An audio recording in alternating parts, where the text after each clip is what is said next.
안녕하세요. 100세까지 건강하게 재밌게 살아가는 이러쿵저러쿵입니다. 오늘은 우리가 일상생활에서 꼭 알아야 할 건강상식 중에 지속적으로 같은 부위가 간지럽고 그 원인이 명확하지 않다는 사람이 있다면 무엇 때문인지 알아보는 시간을 가져보겠습니다. 만약 이런 현상이 있다면 단순하게 넘기기에는 너무나 큰 후회를 할 수가 있답니다. 이런 현상이 암과 같은 중대한 질환일 수 있다는 겁니다. 단순한 피부 질환이 아닌 내부 장기와 관련된 질환, 특히 암과 같은 중대한 질환의 신호일 수 있다는 거죠. 이러한 증상은 피부과적 문제뿐만 아니라 전신질환의 초기 증상으로 나타날 수 있으므로 주의가 필요합니다. 그래서 지금부터 특정 부위의 지속적인 가려움과 관련된 암의 종류에 대해 알아보겠습니다. 첫째로, 림프종, 특히 호지킨 림프종입니다. 림프종은 림프계의 악성 종양으로, 특히 호지킨 림프종은 피부 가려움증을 주요 증상 중 하나로 나타낼 수 있습니다. 이러한 가려움은 전신적일 수 있으나 특정 부위에 국한되어 나타나기도 합니다. 림프절이 위치한 목이나 겨드랑이, 사타구니 등에서 가려움이 지속된다면 림프종을 의심해 볼 수 있습니다. 두 번째로, 간암이나 간질환을 의심해 볼 수가 있습니다. 간은 체내 독소를 해독하는 역할을 하며 간 기능이 저하되면 담즙산이 체내에 축적되어 피부 가려움증을 유발할 수 있습니다.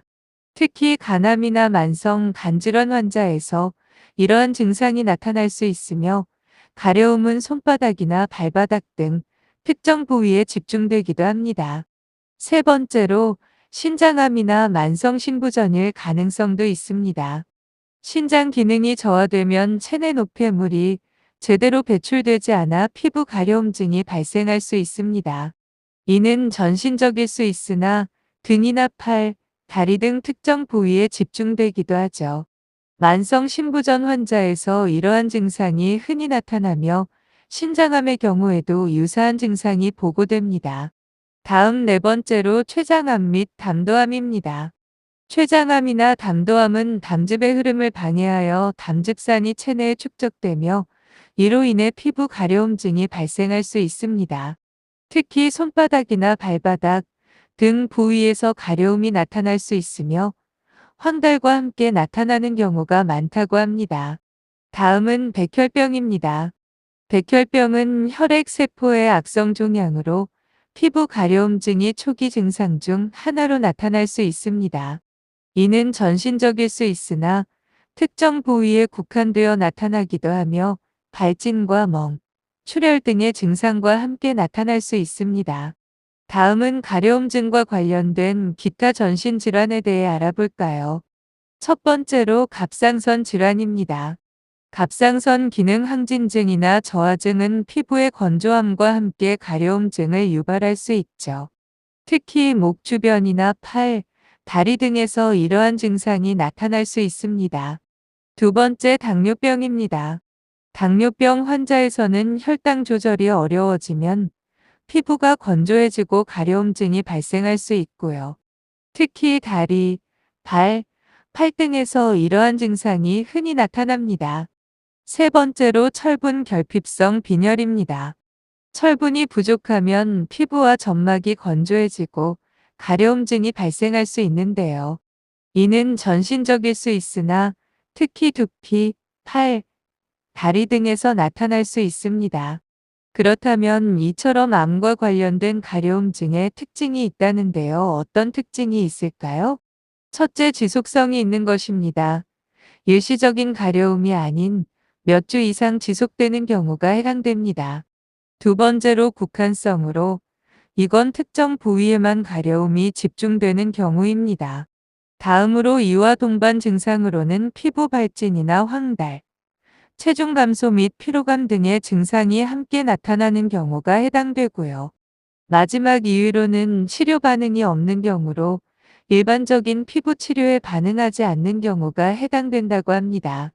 이러한 진단을 위한 검사나 절차를 한번 볼까요? 피부 조직을 채취하여 병리학적 검사를 통해 악성 종양 여부를 확인하는 피부 생검, 간 기능이나 신장 기능, 갑상선 기능과 혈당 또는 철분 수치 등을 확인하는 혈액 검사. 다음으로 초음파나 CT, MRI 등을 통해 내부 장기의 이상 여부를 확인하는 영상 검사가 있고요. 마지막으로 림프절의 크기나 형태를 확인하여 림프종 여부를 평가하는 림프절 검사가 있답니다. 그럼 이러한 질병을 위한 예방과 관리법을 알아볼까요? 무엇보다 정기적인 건강검진이 중요하다는 건 다 아시겠죠? 특히 가족력이 있는 경우 정기적인 검진을 통해 조기 발견이 무엇보다 중요하답니다. 다음으로 생활 습관을 개선해야 하는데요. 균형 잡힌 식사나 규칙적인 운동, 금연과 절주 등을 통해 평소의 전신 건강을 유지하는 게 중요합니다. 또 피부 관리를 해야 합니다. 평소 보습제를 사용하고 자극적인 세정제 사용을 자제하는 등 피부 건강을 유지해야 합니다. 마지막으로 만병의 근원이라고 하는 스트레스 관리도 아주 중요하죠. 스트레스는 면역 기능을 저하시켜 질병 발생 위험을 높일 수 있으므로 적절한 스트레스 관리가 필요합니다. 오늘은 이렇게 같은 부위가 간지럽고 일반적인 치료에 반응하지 않는 경우에 나타나는 질병의 종류와 증상, 원인과 예방법에 대해서 알아보았는데요. 단순한 피부 질환이 아닌 내부 장기와 관련된 질환, 특히 암과 같은 중대한 질환의 가능성을 고려해야 합니다. 이러한 증상이 나타날 경우 피부과 전문의와 내과 전문의의 협진을 통해 정확한 진단과 적절한 치료를 받는 것이 중요합니다. 끝까지 시청해 주셔서 감사하고요. 구독도 꼭 부탁합니다.